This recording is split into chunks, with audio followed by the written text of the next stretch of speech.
പല വീടുകളിലും ആൾക്കാർ പറയുന്നുണ്ട്, അല്ലെങ്കിൽ വീട്ടുകാർ പറയുന്നുണ്ട്, സാറേ മക്കളും, അതായത് ഈ പറയുന്ന വ്യക്തിയുടെ മക്കളും ഈ പറയുന്ന വ്യക്തിയുടെ അച്ഛനുമായി ഒരു രമ്യതയിലല്ല, ഇവർ ഭയങ്കര കലഹങ്ങളും വഴക്കുകളും ഉണ്ട്, അതിനെന്തെങ്കിലും ടൂൾസ് ഉണ്ടോ?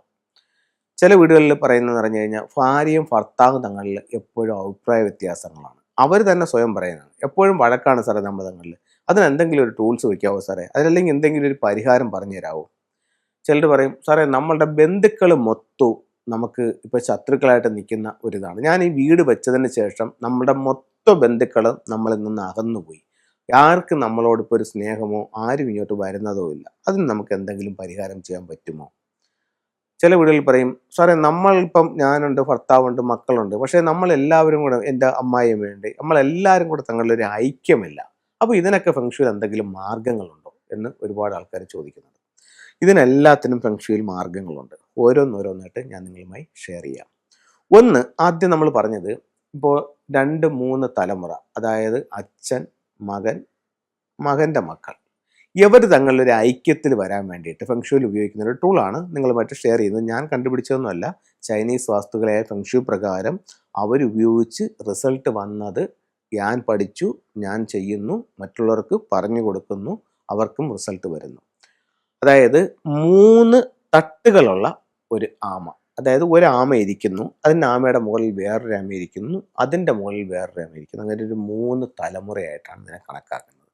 അപ്പോൾ ഇത്തരത്തിലുള്ളൊരു സ്റ്റാച്യു വാങ്ങിച്ചിട്ട് നിങ്ങളുടെ സ്വീകരണ മുറിയുടെ കിഴക്ക് ഭാഗത്ത് വയ്ക്കുന്നത് ഇവർ തങ്ങളിലൊരു ഐക്യമുണ്ടാവാൻ നല്ലതായി ഫെങ്ഷുയിൽ കണക്കാക്കും.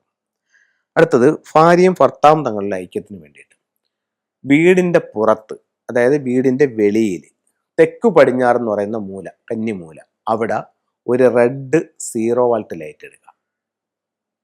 മിനിമം 3 മണിക്കൂറെങ്കിലും ഇത് ഓൺ ചെയ്തിടണം. ഫുൾ ടൈം ഇട്ടാലും ഒരു കുഴപ്പമില്ല, മിനിമം 3 മണിക്കൂറെങ്കിലും ഓൺ ചെയ്തിടണം. അടുത്തത്, കുടുംബാംഗങ്ങളെല്ലാം തങ്ങളിലൊരു ഐക്യം ഉണ്ടാവാനായിട്ട്, വീട്ടിൽ സന്തോഷം നിലനിൽക്കാൻ വേണ്ടിയിട്ടും വീടിൻ്റെ സ്വീകരണ മുറിയുടെ തെക്കു പടിഞ്ഞാറ് ഭാഗത്ത് മിസ്റ്റിക് നോട്ട് എന്ന് പറയുന്നൊരു സിമ്പിൾ വയ്ക്കുക. വീടിൻ്റെ സ്വീകരണ മുറിയുടെ പടിഞ്ഞാറ് ഒരു ഡബിൾ ഹാപ്പിനെസ്സിൻ്റെ സിമ്പിളും വയ്ക്കുക.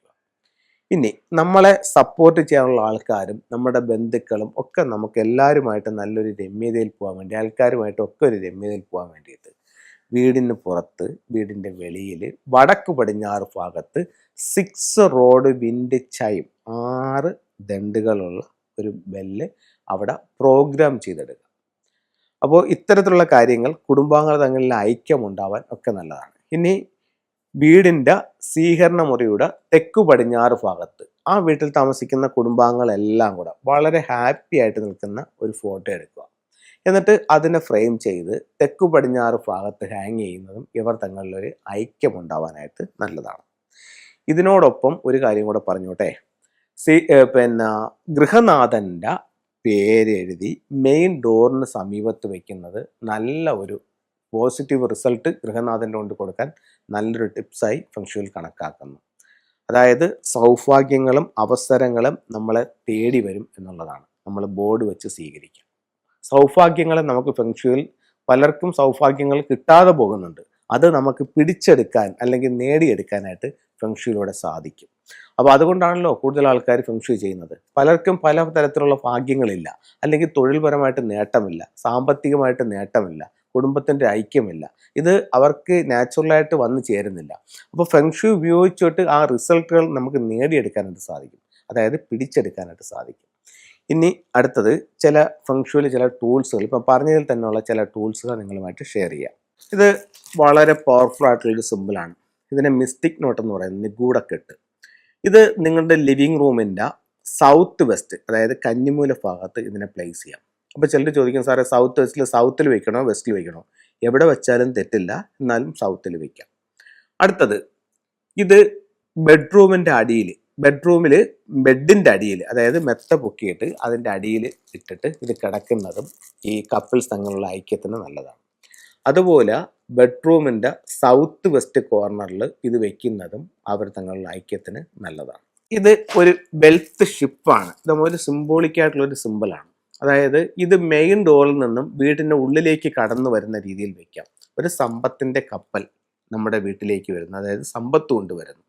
അല്ലെങ്കിൽ ലിവിങ് റൂമിൻ്റെ സൗത്ത് ഈസ്റ്റ് ഭാഗത്തും ഇത് നിങ്ങൾക്ക് പ്ലേസ് ചെയ്യാവുന്നതാണ്. അതുപോലെ ഫെങ്ഷുയിൽ 8 എന്ന് പറയുന്നത് സമ്പത്താണ്. ഇത് ഡബിൾ 8 ആണ്. നിലയ്ക്കാത്ത സമ്പത്ത് എന്നാണ് ഇതിനെ സൂചിപ്പിക്കുന്നത്.